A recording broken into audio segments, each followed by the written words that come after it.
Hi guys, welcome to my channel సైనీస్ foods. ఈరోజు మన ఛానల్లో పాలకూర పప్పు ఎలా చేయాలో చూద్దామండి. ముందుగా స్టవ్ ఆన్ చేసి ప్యాన్ పెట్టేసుకుని 2 టేబుల్ స్పూన్ ఆయిల్ వేసుకొని తర్వాత జీలకర్ర యాడ్ చేయండి. అలా జీలకర్ర వేగిన తర్వాత కట్ చేసి పెట్టుకున్న ఆనియన్స్ అండ్ కట్ చేసి పెట్టుకున్న పచ్చిమిర్చి యాడ్ చేయండి. ఇక్కడ మనం కారం తీసుకోము కాబట్టి టేస్ట్ తగ్గట్టు ఓన్లీ పచ్చిమిర్చిని యాడ్ చేయాలండి. తర్వాత మెల్లిగా వాటిని ఆయిల్లో కలుపుకుంటూ వీడియోలో చూపిస్తున్న విధంగా ఫ్రై చేసుకోవాలండి. అలా మెల్లిగా కలుపుకొని ఒక 5 మినిట్స్ వదిలేయండి.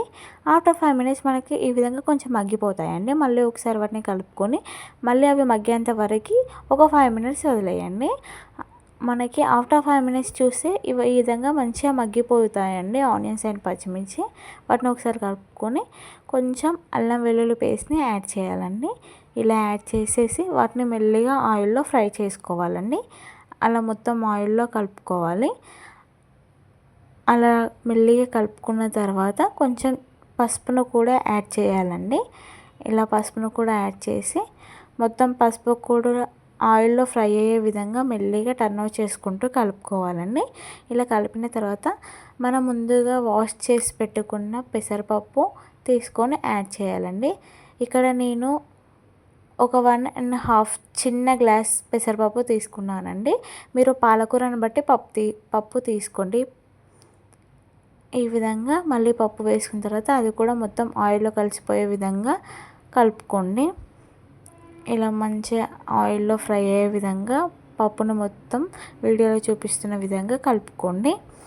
ఇక్కడ నేను కలుపుతున్నా చూడండి, ఈ విధంగా కలుపుకోండి.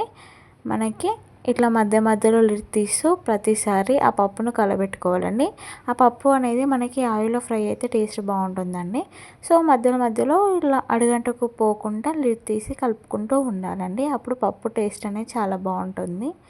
సో ఇలా ఒకసారి ఆయిల్ను ఫ్రై చేసుకొని ఆ తర్వాత ఇంకొకసారి కూడా అది మొత్తం వేగిందా లేదో ఒకసారి చూసి చెక్ చేసుకొని మళ్ళీ ఈ విధంగా కలుపుకోవాలండి.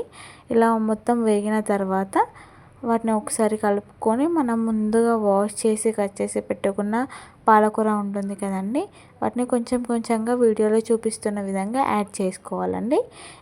ఇక్కడ నేను దాదాపు ఒక 2 కట్టల పాలకూర తీసుకున్నానండి.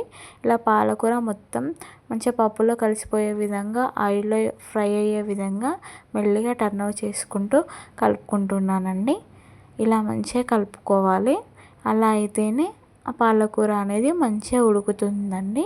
సో ఇలా కలుపుకొని ఒక 5 మినిట్స్ వదిలేయండి.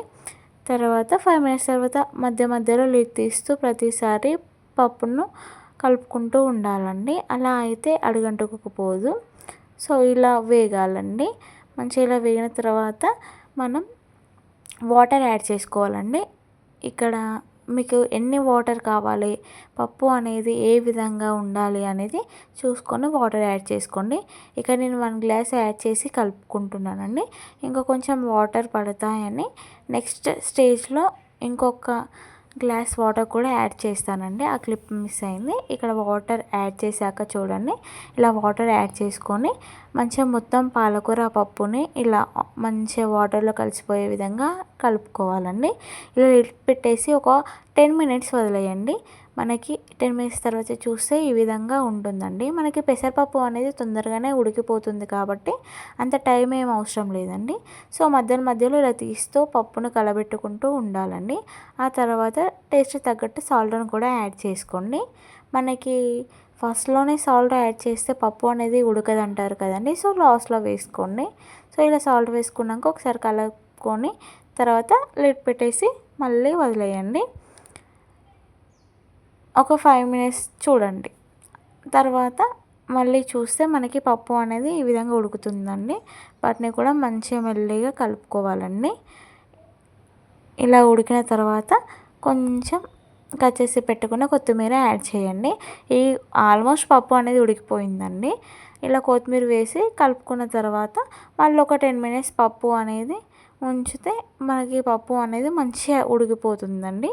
ఇలా ట్రై చేసి చూడండి. పాలకూర పప్పు అనేది చాలా అంటే చాలా బాగుంటుందండి. మీ పిల్లలకు, ఫ్యామిలీకి ఎవరికైనా చాలా బాగా నచ్చుతుందండి. Please do subscribe my channel అండి. సబ్స్క్రైబ్ చేసుకోండి, సపోర్ట్ చేయండి. మీ సపోర్ట్ నాకు కావాలి. సో ఇలా ట్రై చేసి చూడండి, చాలా బాగుంటుంది. Thanks for watching.